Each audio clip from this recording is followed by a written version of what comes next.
show. This is for show. Beating over King.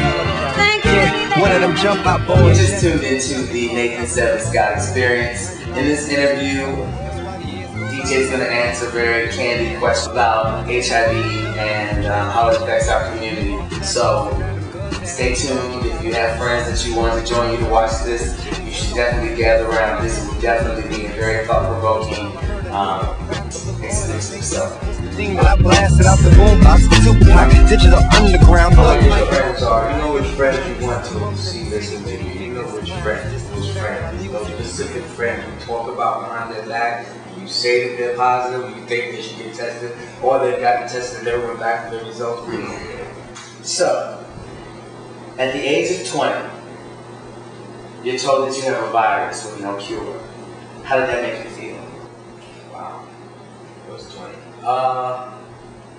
I actually, I was numb with it because I didn't know really much about it. Basically, it was like, okay, I got it, now what do I do? You know, I didn't know anything about the disease really except for, you know, what you see in the movies, that HBO special. The Band Plays On was the only movie I had any reference to, you know, HIV. Actually, I didn't know HIV, I just thought it was AIDS. Okay. So I thought I was dead in at least another 6 months. Okay. So, you know, I mean, I didn't really react at first. It has to be shock. I went through the stages. Everyone goes through the stages of when they find out they're positive. So the first stage for me was definitely denial and just shock. Okay. Okay. At any point in your life, did you want to seek revenge? Have you ever thought, well, if someone didn't care enough about me not to pass it on to me, why should I care? I didn't think about revenge until the last maybe 5 years ago. Because I went through different stages. I didn't get to the revenge part until later on. Okay. You know, I went through 2 bad stages. One was when I left the person who gave it to me. Okay. And I went on not a revenge towards him, but revenge, I guess, to everybody else, I guess the community. I felt betrayed by the game.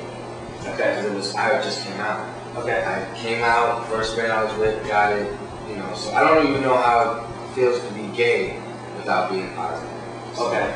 The revenge part didn't come until a lot later when, you know, things are still hitting me, still bothering me, stuff I haven't dealt with, keeps resurfacing. Okay. You know, I was a person who ran from my problems, so it wasn't like, you know, I dealt with it until you have no way to run. Okay. It's right there. It's every day. Okay. Does your family know that you're HIV positive? They just find out until 3 years ago. So you had it for how long before you told your family? You know, the basic reason was because I didn't want them to work. I didn't want them to change either. I didn't want them all, you know, the infamous you can't drink behind them. You know, you're always watching if something bleeds, it's like, oh, it's, you know, cold or brave, you know. So I didn't want anyone to change, and I didn't want anyone to feel pity for me either. Okay. You know, it was like, I'm still working, I'm still doing my regular routine, I still look healthy, I still look good, so why would I make a big deal of it? Okay. If someone was to find out that they were HIV positive today, what would your advice be for them? Keep seeing the doctor. You need a good relationship with your doctor. Number one, if you can't talk to your doctor, get rid of him. Okay. Your doctor and you should be best friends. I'm best friends with my doctor.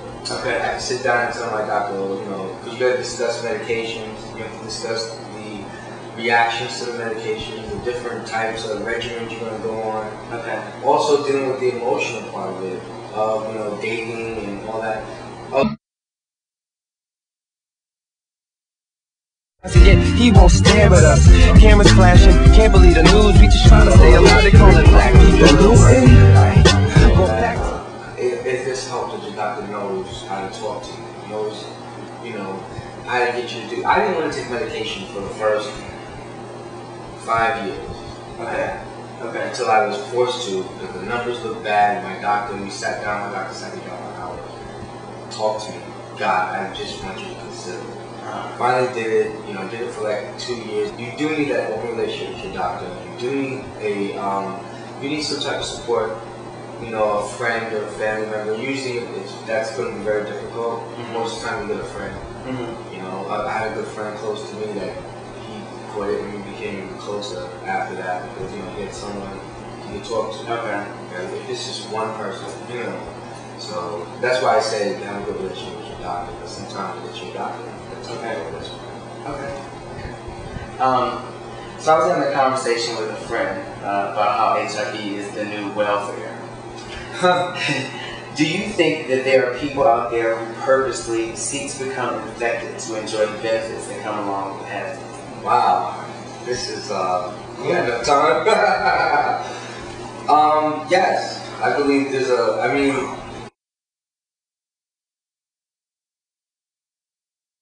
back to the bullshit, back to when Ja Rule did New York, we was happening producers.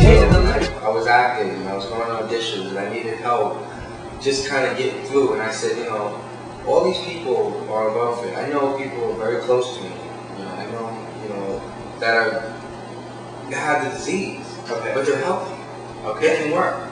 Yes. You know, I'm busting my ass every day. I go to work. You know, I work at a factory type job at UPS. I work a physical labor job, 5-6 hours a night, and I have no problem. So why do we have people sitting around collecting SSI checks, SSD checks, welfare checks, the rent's paid, cable bills paid, and everything's paid. Right. And basically all they're doing with their money is either spending it on whatever, clothes or drugs. Most of the time it's drugs. Yeah. Most of the time the government is really funding an environment that's strictly keeping these people alive so they can do their jobs. It's just so they can do their jobs. Okay. Every person I know who's on this, or on the system, I should say, who are HIV positive are usually on some type of drug. You know, and I think it's crap, but that's how it is. I mean, for me, I think I needed help at the time. You know, I was getting depressed at the time. I was just coming off drugs. I had stopped, you know, cocaine, and I cold turkey. I needed help to get on my feet, and the government didn't want to help me because my T cell counts didn't reflect me being, you know, on the borderline of HIV/AIDS. Okay. You know, where doctors are forging, you know, documents. You know, to get people on the system. They don't want to fight with, you know, these addicts. Instead, all right, let me fudge the numbers, you go get on the system, and as long as you're taking your medicine, or as long as you're keeping your appointments, you know, they get free transportation, tokens, all types of things. Plus free medical health. And these people live better than some middle class people I know. Really? They have everything. Wow. They need for nothing. They have food stamps, they have everything. Wow. You know, it's basically their free for all to, you know, just live life. I guess they feel they're gonna die anyway. Right. A lot of it's because they feel like they're just gonna die. So why work? You know, why do that? Okay. And for me, it was more like I'm not gonna die from this. I'm gonna continue to go to work. I'm gonna continue like everything's normal because everything is normal.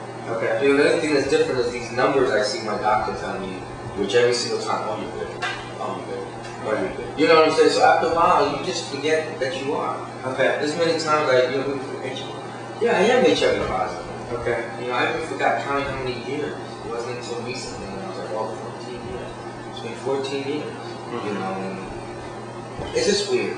Nigga, time one day, just wait. I'ma be somebody, don't tell somebody. I'ma make it happen.